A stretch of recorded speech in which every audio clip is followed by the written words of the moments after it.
Hello and welcome to another edition of Motor Cars Enthusiasts. Now the bulk of this show, we're going to be talking about the SEMA show, which is a Special Equipment Marketing Association, which actually puts on a big expo out in Las Vegas, Nevada every year. Now this is basically to show off the aftermarket world as far as parts and supplies and stuff, as far as anything from body work to mechanical work to high performance engine parts to appearance parts to suspension parts, all sorts of stuff. And it's a pretty neat little show that's actually only open to vendors and people who have been invited to this particular deal.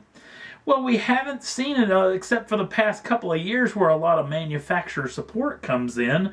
And we're going to talk about some of the automobiles some of the manufacturers are going to show off, including this particular machine, the brand new Chevrolet SS. Now, apparently this hasn't had a lot of performance modifications, but it will come with a special edition color and a special edition interior colors, or at least that's what the rumor is.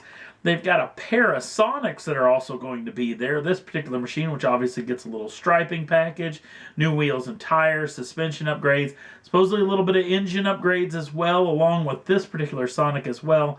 Gets a little different suspension package and also a striping package, different color scheme on this particular machine, along with a little bit of engine performance upgrades, which hopefully we'll know a whole lot more very soon. Now, as far as teaser photos are concerned, the folks over at Fiat Chrysler know exactly what they're talking about when General Motors shows off full-blown vehicles. This is what Chrysler's been showing off. Yes, this apparently is going to be an outdoorsman edition of the brand new Ram 1500, possibly 2500 or 3500. We'll have to wait and see on that. Including the Chrysler 200, you can see a lot of shots from this teaser photo. Big front splitter on this, different wheel package on this machine, so hopefully we'll know a whole lot more in a handful of days. This show actually fires off November 2nd of 2014. Now, a couple of the machines from Fiat Chrysler may have some bigger implications.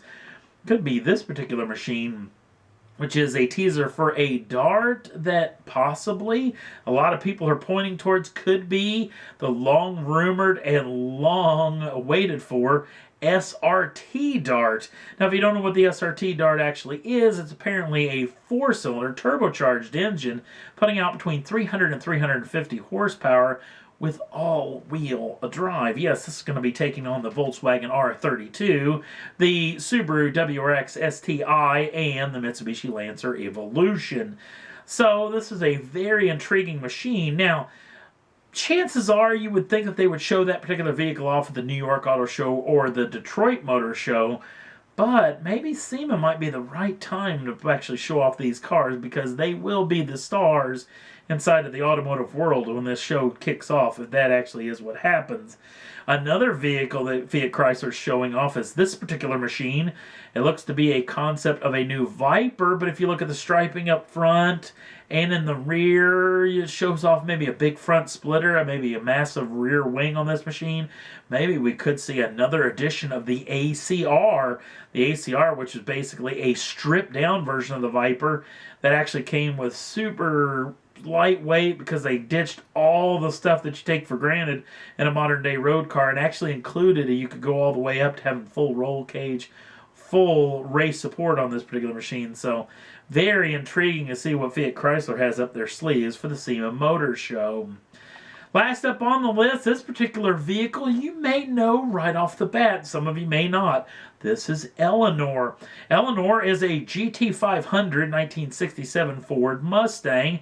That was actually the star of the film Gone in 60 Seconds, the Nick Cage and Angelina Jolie vehicle that was actually done, believe it or not, 14 years ago. Well, old Eleanor here, there was actually 11 vehicles built for this particular 11 Mustangs, heavily modified with a lot of fiberglass work. This particular machine is number 7 of 11, was actually a hero car in a very close-up vehicle that they use for a lot of the close-up shots. So it's got all the doodads that you've seen in the film inside of the interior. The vehicle's actually powered by a 351 cubic inch normally aspirated crate V8 with a 4-speed manual transmission. A lot of add-ons. This is a very beautiful automobile, and if you really like to own this particular machine, it's going up for sale in Austin, Texas, December 12th and the 13th at the Meekum Auction in Austin, Texas. So if you check in on this machine, you can probably bid on it, or you can at least see what it's going to go for here in a couple of months. But very, very intriguing. And if you haven't got a chance to see the Gone in 60 Seconds remake, it's not a bad film. If you want to check it out, it's pretty good acting in it. Some big-time actors, especially for the day, had a big-time acting group. And not to mention some very good car chase scenes in it as well, and very nice automobilia altogether. And that's all there was that I thought was worth talking about for this edition of Motor Cars Enthusiasts. If you want to jump on over to the Facebook page, you can like us over there. We'd appreciate it. Also, if you want to subscribe to the channel, you can do so at any time and get the first dibs on the brand new shows as soon as they come out. Thanks for watching, and we'll see you again real soon.